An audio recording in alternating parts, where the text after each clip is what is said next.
João da Cruz de Souza foi um poeta brasileiro. Com a alcunha de Dante Negro ou Cisne Negro, foi um dos principais representantes do simbolismo no Brasil. Nasceu em Nossa Senhora do Desterro no dia 24 de novembro de 1861 e morreu em Curral Novo no dia 19 de março de 1898.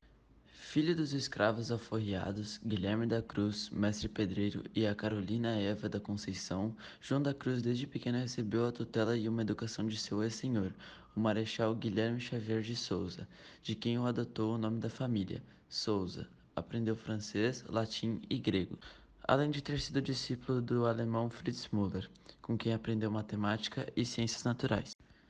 Morreu em 19 de março de 1898 em Minas Gerais, na localidade de Curral Novo, então pertencente ao município de Barbacena. Em 1948, essa localidade se emancipou e passou a se chamar Antônio Carlos. Cruz de Souza estava em Curral Novo, pois fora transportado às pressas, vencido pela tuberculose. Teve seu corpo transportado para o Rio de Janeiro em um vagão destinado ao transporte de cavalos.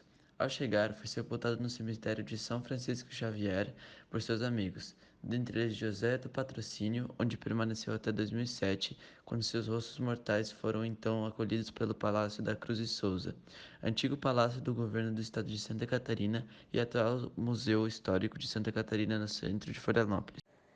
Cruz de Souza insere-se na vida literária e cultural aos 20 anos, fundando com Virgílio Várzea e Santos Lozada, em Santa Catarina, o jornal semanal Colombo, periódico crítico e literário de viés parnasiano. Entre 1871 e 1875, o jovem poeta cursou como bolsista o Ateneu Provincial Catarinense, estabelecimento educacional de elite. Teve como professor de ciências naturais o naturalista alemão Fritz Müller, amigo e colaborador de Darwin. Obras: Brockes, 1893, poesia. Missal, 1893, poemas em prosa. Tropos e Fantasias, 1885, poemas em prosa, junto a Virgílio Várzea. O livro negro de Cruz de Souza foi lançado em 2019, 121 anos após a morte do autor, que mesmo após a sua morte deu origem a inúmeros livros. O livro negro é composto por 24 poemas, mais 9 textos em prosas e 4 cartas, sendo elas enviadas de Cruz de Souza para amigos e para a sociedade. O livro, na verdade, é uma seleção de textos feitas por uma professora chamada Zilda Gesser Nunes, que selecionou uma pequena parte dos textos e relacionou com o modo que Cruz de Souza abordou o negro em sua obra, que mesmo sendo filho de escravos, ganhou muita educação e por isso sempre militou sobre a causa abolicionista em sua terra natal, Desterro, atual Florianópolis. Contexto literario. Parnasianismo. O parnasianismo buscó o retorno aos temas clásicos, em oposição à poesia romântica, valorizando o rigor formal e a poesia descritiva. Os autores usavam linguagem rebuscada, vocabulário culto, temas mitológicos e descrições detalhadas. Os principais representantes foram Olavo Bilac, Raimundo Correa, Alberto de Oliveira e Vicente de Carvalho. Simbolismo, corrente artística que se manifestou na literatura e na pintura. Se aproximou dos ideais românticos do subjetivismo, idealismo e individualismo. Assim, a objetividade foi posta de lado para dar lugar a uma nova abordagem mais pessimista e ilógica. Ele se afastou do rigor estético e do equilíbrio formal do movimento parnasiano, buscando se distanciar do materialismo extremo e da razão. Dessa forma, explorou temas mais espirituais, representando a realidade de uma forma diferente e mais idealizada. Houve grande interesse pelas zonas mais profundas da mente humana, como o universo inconsciente e subconsciente, mostrando uma arte mais pessoal, emocional e misteriosa. Os principais representantes foram Cruz e Souza e Afonso de Guimarães. Características do simbolismo: oposição à realidade objetiva, transcendência, misticismo e espiritualidade, presença de religiosidade, valorização do eu e da psique humana, linguagem vaga, imprecisa e sugestiva, uso excessivo de figuras de linguagem, preferência pelos sonetos, retomada de elementos românticos, valorização da simbologia em oposição ao cientificismo. Simbolismo no Brasil. O simbolismo no Brasil começou em 1893, com a publicação das obras de Cruz e Souza, Missal e Broquês. Esse movimento permanece até o ano de 1910, quando se inicia o pré-modernismo. Além do precursor do movimento, Cruz e Souza, Alfonso de Guimarães e Pedro Quilqueri merecem destaque na poesia simbolista brasileira. Formas e temas da poesia de Cruz e Souza. A obra de Cruz e Souza foi influenciada sobretudo por poetas franceses. Na sua escrita, temas como a dor, o absoluto, o individualismo e o sensualismo aparecem sob a nova roupagem dos símbolos. A musicalidade é outra característica marcante da poesia de Cruz e Souza.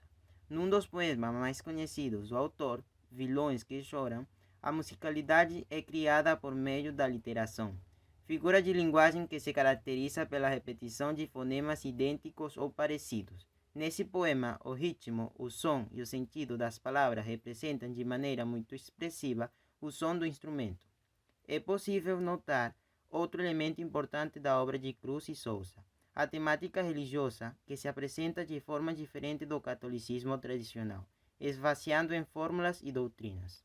As obras compiladas no Livro Negro demonstram de forma abrangente as percepções do autor perante a realidade negra de sua época. A cada texto ficam mais claras as nuances naquilo que cada um busca transmitir, indo de grandes esperanças no futuro, passando pela ira quanto à injusta realidade e chegando à dura resignação. Tudo isso sem necessariamente um padrão ou ordem.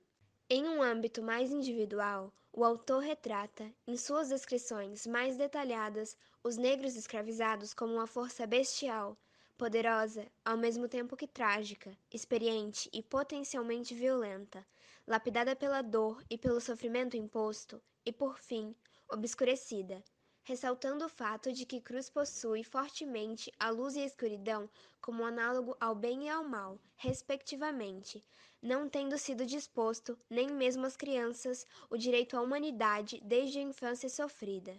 Ao retratar a mulher negra, Cruz deu especial destaque a uma sensualidade trágica, onde as experiências dolorosas trouxeram a estas uma beleza resistente e humana. Esculpidas em sangue e lágrimas, elas representam uma tentação devastadora, mas ainda assim celestialmente purificadora. Aos brancos lhes é concedido um pequeno holofote, voltado à ira do autor perante os escravistas, com sua crueldade e hipocrisia, criticando duramente aqueles que pregavam o bem, mas em suas ações se via apenas crueldade, blasfemando tudo aquilo que tinham como doutrina. Outras poucas passagens se voltavam aos senhores que libertavam escravos e às mulheres brancas, essas sempre parecendo distantes, separadas pelas barreiras da cor. Aos indígenas são designados poucos trechos que citam sua forte recusa à escravização, tendo sua suposta liberdade como motivação e lembrança de que a luta ainda não se encerrara. Em uma análise mais técnica, é visível um grande leque de características simbolistas, processo literário ao qual o autor pertence nessas obras, com os poemas tendo diversos sonetos entre si, além de apresentar a aliteração, a assonância e a musicalidade próprias desse movimento.